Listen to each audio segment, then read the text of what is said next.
afterward. After he feeds the 5,000, he sends his disciples to cross the lake. That doesn't necessarily, when the word that's used there doesn't necessarily mean, directly across. It could be just a little bit or whatever. But they're supposed to cross the lake. That's when a storm comes up. Jesus had been praying after he dismissed the crowd, goes up on the mountain and prays. So afterward, he comes walking across the water, and so they cross the lake and they end up in Capernaum.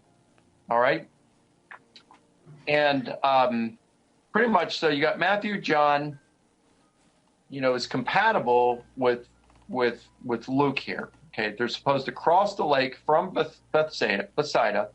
And you cross the lake, you go over to Capernaum, so you're going from 12:30 to 10, 11 o'clock. That makes sense. That works.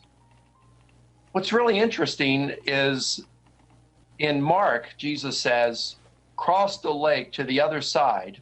Now remember, he doesn't say where they were, but he says he told them to get into a boat and to cross over to Bethsaida. Well, how can you cross over to Bethsaida when, according to Luke, that's where you started out?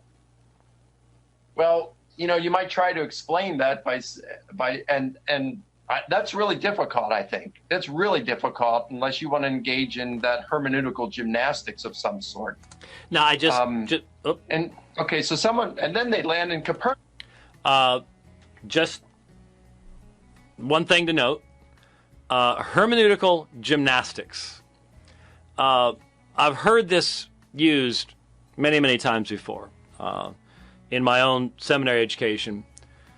At Fuller, like I said, I was the token fundamentalist, and there were many times when the language would be used, well, there's tension in the text. There's tension in this text, which was the nice way of saying, back in the 1980s, contradiction. And when I would say, well, but couldn't it be understood this way, to where you're not causing a contradiction between the two authors? It's sort of this, pat you on the back and, fundamentalist, eh? And, there are some proposed harmonizations that do make you go, eh? But there is very plainly, amongst many in New Testament studies today, a complete rejection of even the propriety of considering harmonization. And very often it's identified in this way: hermeneutical gymnastics. Let me point out what the hermeneutical gymnastics here is, and I think it's on Dr. Lycona's part. Because, yes, let me do something here. I'm going to let him finish, but let me see if I can...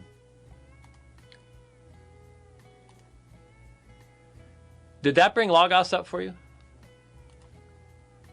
No? Oh.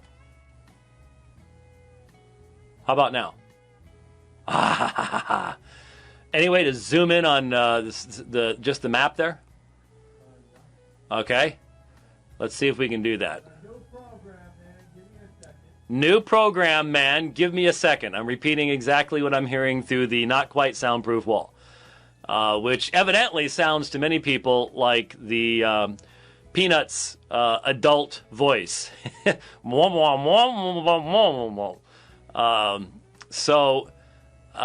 mean, I can use my thing here, but it would be cool if we could zoom into that a little bit so you can see it a little bit better. But you can see what he was talking about when he says that it looks a little bit like the continent of Africa, sort of, if you had written it in pen and then it got really wet and sort of got all messed up.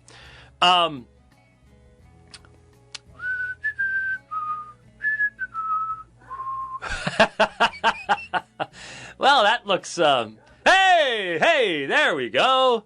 It just took a little while. There we go. Okay. And, we can even see my little thingy here. So, here's Capernaum. This is the area of Gennesaret, So it's just past Capernaum here. Now here you have Bethsaida back off. Now there's questions as to what the biblical Bethsaida was. There are a number of different archaeological tells, and people argue about which one it is. They're fairly close together, but they're in this general area. But notice what this says right here, plain of Bethesda. So you have a whole area here. You have a city and a plain, and then you got Capernaum over here, and you've got the plain of Gennesaret over here.